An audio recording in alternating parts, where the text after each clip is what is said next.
मला सन्मान्य सदस्यांनी दाखवू दे नियमाप्रमाणे मी कुठे चुकतोय, मी ते स्वीकारीन। माननीय अध्यक्षांच्या बाबतीत अशा पद्धतीचं अवमानकारक वक्तव्य करणं हा माननीय अध्यक्षांचा अवमान आहे नंबर 1। असं नाही चालणार। भास्करराव तुम्ही ऐका तर खरं, हो ऐका तर खरं। बसा, बसून घ्या, बसून घ्या, बसून घ्या। या चर्चेला सुरुवात आणि चर्चा सादर केली आदित्य ठाकरेंनी। ते असतील तर त्यांना राईट टू रिप्लाय मी देईन। उभाटाचे सदस्य माननीय आदित्य ठाकरेंचे सुद्धा सीसीटीव्ही फुटेज आतमध्ये आहेत। त्यांनी जे हातवारे केले, समोरच्या वाकड्यांकडे बघून जे त्यांनी इशारे केले, ते सुद्धा विधानसभेच्या नियमात बसणारे नाहीत। एक तर त्यांनी आपली माफी मागितली पाहिजे, नाही माफी मागितली तर त्यांना निलंबित केलं पाहिजे। सभागृहाने या प्रस्तावावर चर्चा बसा बसा बसा, ऐकून तर घ्या। ओ कशाला उभा राहिलो असं वाटेल, बसून घ्या, मी बोलल्यानंतर बोला। बसा, असं नाही चालणार। भास्करराव तुम्ही ऐका तर खरं, हो ऐका तर खरं।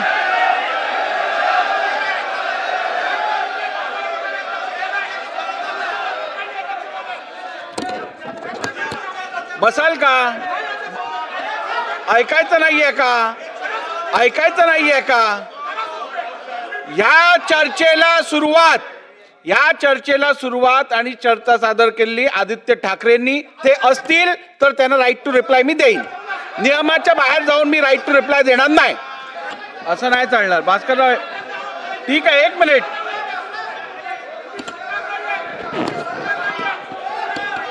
ऐकून घ्या, बसून घ्या, बसून घ्या, बसून घ्या।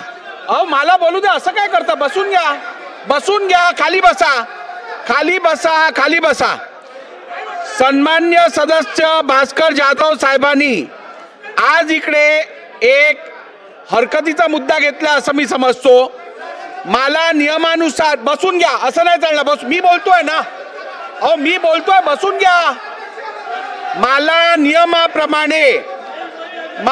नियमाप्रमाणे भास्कर जाधव साहेबांनी दाखवून देऊ दे की नियम बाह्य काम कसं होतंय। राईट टू रिप्लाय जो व्यक्ती चर्चा सादर करतो त्याला राईट टू रिप्लाय असतो। जर का त्या सदस्यांनी सभागृहात उपस्थित राहायचं ठरवलं नसेल तर मी त्याला राईट टू रिप्लाय देऊ शकत नाही। मला सन्मान्य सदस्यांनी दाखवू दे नियमाप्रमाणे मी कुठे चुकतोय, मी ते स्वीकारीन। ठीक आहे। अध्यक्ष महोदय,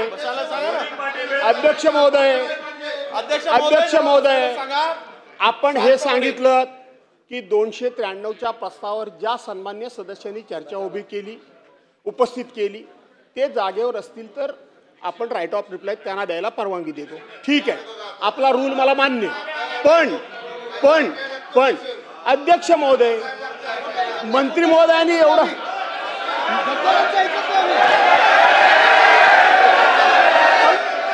आपण राईटली पॉइंटेडली जे काही नियम आहेत आपले त्याचा आधार घेऊन जे स्वतः चर्चेला सुरुवात करतात त्यांना राईट ऑफ रिप्लाय आहे हे नमूद करून आपण त्यांना सांगितले की तुम्हाला बोलता येणार नाही। याच्या नंतर सन्मान्य अध्यक्ष महाराज, माझी विनंती आहे सभागृहाच्या वतीनं, आपण आतले जे सीसीटीव्ही आहेत ते सीसीटीव्हीचं फुटेज काढा। माननीय अध्यक्षांच्याकडे बघून जे हातवारे करून ते बोलले, ज्या त्वेषामध्ये ते बोलले, आणि जर रेकॉर्डिंग असेल तर रेकॉर्डिंग काढा। आम्ही इथनं ऐकलंय तुम्ही रिटून कामकाज नेऊ शकणार नाही, तुम्ही मनमानीनं कारभार करू शकणार नाही, हे आम्ही ऐकलंय। माननीय अध्यक्षांच्या बाबतीत अशा पद्धतीचं अवमानकारक वक्तव्य करणं हा माननीय अध्यक्षांचा अवमान आहे नंबर 1। आणि अशा पद्धतीनं एकच मिनिट। आणि अध्यक्ष महाराज, हे झाल्यानंतर अध्यक्ष महाराज ज्यांनी हा प्रस्ताव सुरुवात केली ते उभाटाचे दुसरे सदस्य हे सगळं झाल्यानंतर सभागृहामध्ये आले आणि ते म्हणायला लागले की धाडस लागतं बोलायला। आम्ही त्यांना म्हटलं तुम्ही जर ऐकलं असतं तर तुम्हाला राईट टू रिप्लाय होता। पण माझी दुसरी विनंती आहे, उभाटाचे सदस्य माननीय आदित्य ठाकरेंचे सुद्धा सीसीटीव्ही फुटेज आतमध्ये आहेत। त्यांनी जे हातवारे केले, समोरच्या वाकड्यांकडे बघून जे त्यांनी इशारे केले, ते सुद्धा विधानसभेच्या नियमात बसणारे नाहीत। त्यामुळं माझी विनंती आपल्याला आहे, आपण स्वतः या दोन्ही सन्मान्य सदस्यांचे व्हिडिओ फुटेज सभागृहामधले तपासा. ते जे बोललेत तुमचे समोर बसलेले जे लोक लिहून घेतात त्यांनी सुद्धा कदाचित त्यांनी जर कानाला मशीन लावले त्यांनी जर ऐकलं असेल तर त्यांची सुद्धा माहिती घ्या. पण माननीय भास्कर शेठ जाधवांनी आपल्याकडे जे हातवारे केले, एक तर त्यांनी आपली माफी मागितली पाहिजे, नाही माफी मागितली तर त्यांना निलंबित केलं पाहिजे.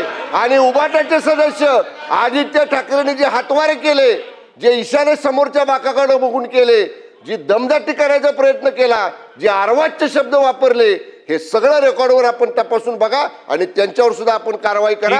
ही सभागृहाची आपल्याला विनंती आहे. ठीक आहे, आता पुढे जाऊया. बस नाही थांबा. सन्मान्य सदस्यांना मला परत अवगत करताना अत्यंत वेदना होत आहेत की हे बघा, मी वारंवार आपल्याला सांगितलेलं आहे की महाराष्ट्र विधिमंडळ, महाराष्ट्र विधानसभा ही या देशातली सर्वात प्रीमियम लेजिस्लेटिव्ह बॉडी म्हणून ओळखली जाते. अपेक्षित आहे की या सभागृहातलं कामकाज हे नियमानुसार व्हावं. यापूर्वी काय झालं, जर ते नियमबाह्य झालं असेल म्हणून परत काम नियमबाह्यच व्हावं अशी तुमची अपेक्षा असेल तर मी ती अपेक्षा पूर्ण करू शकत नाही. एक. नंबर 2, सभागृहाच्या माहितीसाठी भास्करराव जाधवांनी जेव्हा उभं राहून राईट टू रिप्लायचा उल्लेख केला त्यावेळेला मी त्यांना स्पष्ट शब्दात सांगितलं, राईट टू रिप्लाय हा केवळ चर्चा जो प्रस्तुत करतो, जो सुरू करतो त्याला असतो. आपल्या माहिती करता सभागृहाला मी महाराष्ट्र विधानसभा नियम 32(3) वाचून दाखवू इच्छितो. प्रस्ताव मांडणाऱ्यास चर्चेच्या शेवटी उत्तरादाखल दुसऱ्यांदा भाषण करता येईल व त्यानंतर चर्चा समाप्त होईल असा स्पष्ट नियम असताना आपली अपेक्षा आहे का नियमबाह्य काम या सभागृहात व्हावं? आणि एक लक्षात घ्या तुम्ही की ठीक आहे, तुमच्या मनाविरुद्ध एखादी गोष्ट झाली असेल पण ती नियमबाह्य निश्चितपणे झाली नाहीये. मी भास्कररावांना एकदा नाही तर 2दा संधी दिली की नियमबाह्य काम काय होत आहे हे त्यांनी सभागृहाला सांगू दे. आणि शेवटी चेअरचा अवमान करणं, चेअरवरती आरोप करणं हे जर आपल्याला योग्य वाटत असेल तर मी हा विषय अधिक काय बोलू इच्छित नाही. परंतु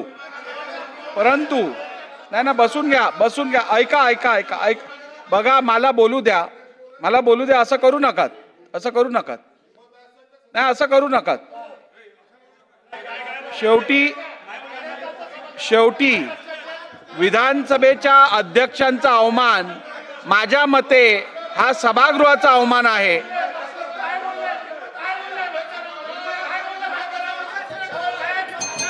बसून घ्या. चुकीचं आहे. बसून घ्या. सुनील